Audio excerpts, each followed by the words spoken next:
যারা জীবন দিয়ে রক্ত দিয়ে সংগ্রাম করে এই দেশে ফ্যাসিবাদ উৎখাত করেছেন, তাদেরকে ডেকে নিয়ে বলা হয়েছে আওয়ামী লীগকে নির্বাচন করবার সুযোগ দিতে হবে।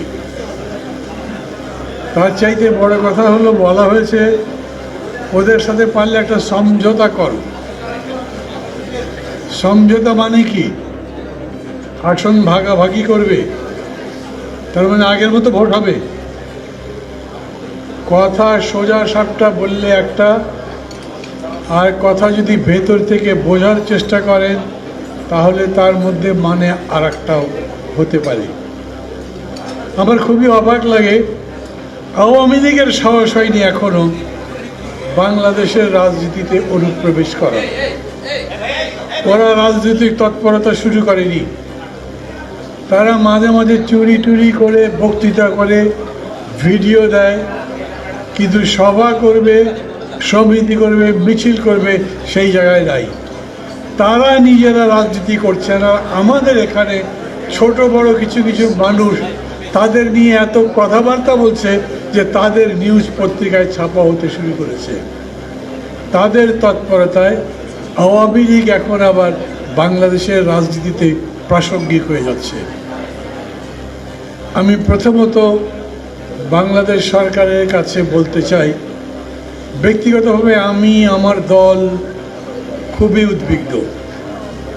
সরকারের উচিত যার যেটা বলা উচিত নয়, যিনি যেটা বলতে পারেন না, তার কথা সম্পর্কে সরকারের একটা ব্যাখ্যা দিয়ে দেওয়া। আইএসপিআরের কথা বলা উচিত। এরকম করে অনধিকার চর্চা করার কোনো দরকার নেই। খুবই স্পষ্ট হচ্ছে এই, আমাদের দেশে বিশেষ করে এখন যে অন্তর্বর্তী সরকার আছে তার প্রধান একটা অন্তর্ভুক্তিমূলক রাজনীতির কথা বলেছেন প্রথমেই। আমরা স্বৈরতন্ত্র থেকে আবার গণতন্ত্রে যাব, উনি মনে করেন একটা গণতান্ত্রিক পদ্ধতিতে যাওয়া উচিত। কোনো কোয়ার্শন নয়, শক্তি প্রয়োগ করে গণতন্ত্র প্রতিষ্ঠা করা যায় না উনি মনে করেন। কিন্তু সেই কাজ করতে গিয়ে যখন 15ই আগস্ট সামনে এসছে, তখন তিনি গণতান্ত্রিক পথে তাদেরকে নিবৃত্ত করতে পারেননি। যিনি স্বরাষ্ট্র মন্ত্রণালয়ের দায়িত্বে ছিলেন উপদেষ্টা, তিনি বলেছিলেন তাদের তো আমি সভা সমিতি করতে নিষেধ করিনি, কিন্তু তারপরে সভা সমিতি যেন ওই দিন পালন করা নিষেধ করতে হয়েছিল। আপনি যাকে সুযোগ দেবেন, অন্তর্ভুক্ত করবেন রাজনীতির মধ্যে, গণতন্ত্রের মধ্যে, তার মধ্যে যদি কোনো গণতান্ত্রিক মূল্যবোধ না থাকে তাহলে তিনি গণতন্ত্রের অঙ্গনে প্রবেশ করলে পুরো গণতন্ত্র বিপদগ্রস্ত হয়ে যেতে পারে। দেশে আইন শৃঙ্খলা পরিস্থিতি তৈরি হতে পারে, বিশৃঙ্খলা হতে পারে।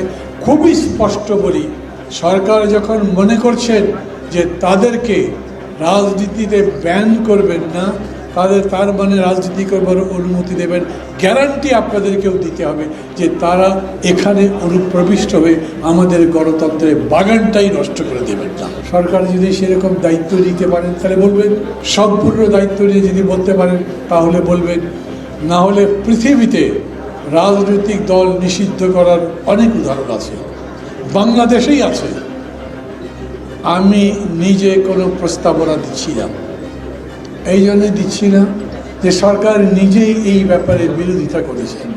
কিন্তু তারপরেও আমি বলি, যখন আপনার প্রশাসনের মধ্যে থেকে বলা হয় যে আমরা একটা সমঝোতার নির্বাচন করব, তখন এই সমস্ত সংস্কারের নাটক তো অচল হয়ে যাবে। তখন সংস্কার নস্যাৎ হয়ে যাবে। তখন যে মুক্ত অবাধ গণতন্ত্রের চর্চা বলছে তা নস্যাৎ হয়ে যাবে। ওর মধ্যে ষড়যন্ত্র জাল বিছাবে, শক্তি অর্জন করবে। সমবেত সাথীরা, বন্ধুরা, আমি মনে করি আমাদের প্রত্যেকের এখন সজাগ হওয়া দরকার। আমরা নির্বাচন চাই কেন? এমন নয় ডক্টর ইউনূস বা কারো প্রতি আমাদের বিদ্বেষ আছে। আমরা মনে করি নির্বাচন ছাড়া গণতন্ত্র হয় না। আমরা মনে করি যত তাড়াতাড়ি নির্বাচন হয় তত তাড়াতাড়ি গণতন্ত্রের পথ সুগম হয়। নির্বাচনের কথা বললেই যদি কেউ এরকম করে মনে করে ওদের ক্ষমতার খুব লোভ, তাহলে যারা নির্বাচন দিতে দেরি করেন তাদেরকেও তো সেই একই অভিযোগ করা যায়। কোনো অভিযোগ পাল্টা অভিযোগ করবার দরকার নাই। দেশে গণতন্ত্র প্রতিষ্ঠার জন্য যেহেতু নির্বাচনের কোনো বিকল্প নেই, অতএব যত তাড়াতাড়ি নির্বাচন দেওয়া যায় এবং জনগণের গণতান্ত্রিক অধিকার প্রতিষ্ঠা করা যায় ততই লাভ। আমাদের কারো প্রতি কোনো বিদ্বেষ নাই, কাউকে ঠেকাতে চাই না, কাউকে আটকাতে চাই না, এমনকি আওয়ামী লীগকেও নয়। কিন্তু আমরা জানি যত অন্যায় তারা করেছে মানুষ তাদেরকে গ্রহণ করবে না। আমরা এটাও জানি যেই প্রধানমন্ত্রী বক্তৃতা করতে পারেন আমি এত উন্নতি করেছি যে আমার পিয়নের 400 কোটি টাকার সম্পদ আছে। ভেবে দেখেন, প্রধানমন্ত্রী এইটুকু বিবেচনাবোধ নাই যে 400 কোটি টাকা লুট না করে কোনোদিনই কামাই করা যেতে পারে না। উনি তার পক্ষে কথা বলেছেন, বলেন ও তো হেলিকপ্টারে চড়ে পালিয়ে যায়, লজ্জা করে না?